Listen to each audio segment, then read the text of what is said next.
My name is Hannah Poole, and I live in the University City area, about 12 blocks away from Hospital University of Pennsylvania and Children's Hospital. I first heard about Hosts for Hospitals when, at my job, I got a phone call, and it was from Mike, who had an appointment with my boss, and it turns out that my boss became a host, and I had always wanted to do something like that. When I first moved to this house, I called Ronald McDonald House and said, you know, I'd really like to put up families if you have an overflow. This was 1989. And they had no idea what I was talking about. And so when Mike called that day and said, I'm from Hosts for Hospitals, my ears perked up.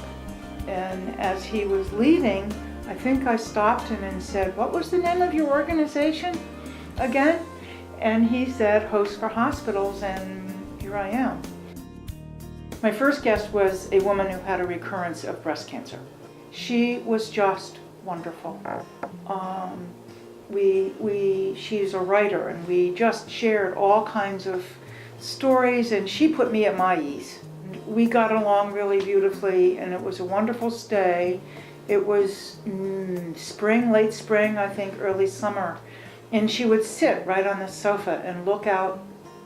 I'd often see her just looking out at the azaleas in bloom, and with this pensive look on her face, and I could just see what she was thinking. I felt this incredible compassion for her and her courage, and how she didn't talk about it, she didn't whine, she just was right there, engaging with me, engaging with life. But every once in a while, she'd just look out there with this look in her eye, and it just really, really touched me.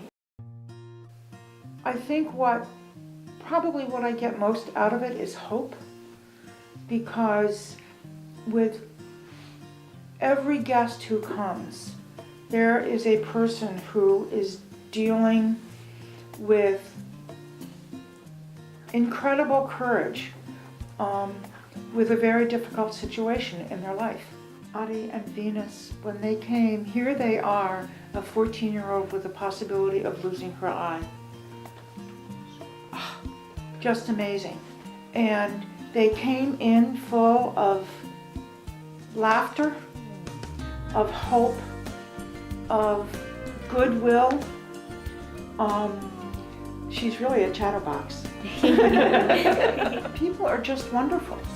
And we're a big community of people, and it makes me feel part of that humanity, and part of this great world that has a God somewhere that makes us all fit together, and it's tremendously fulfilling.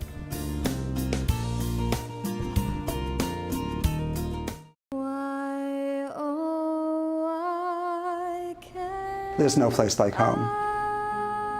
There's no place like a Hosts for Hospitals home.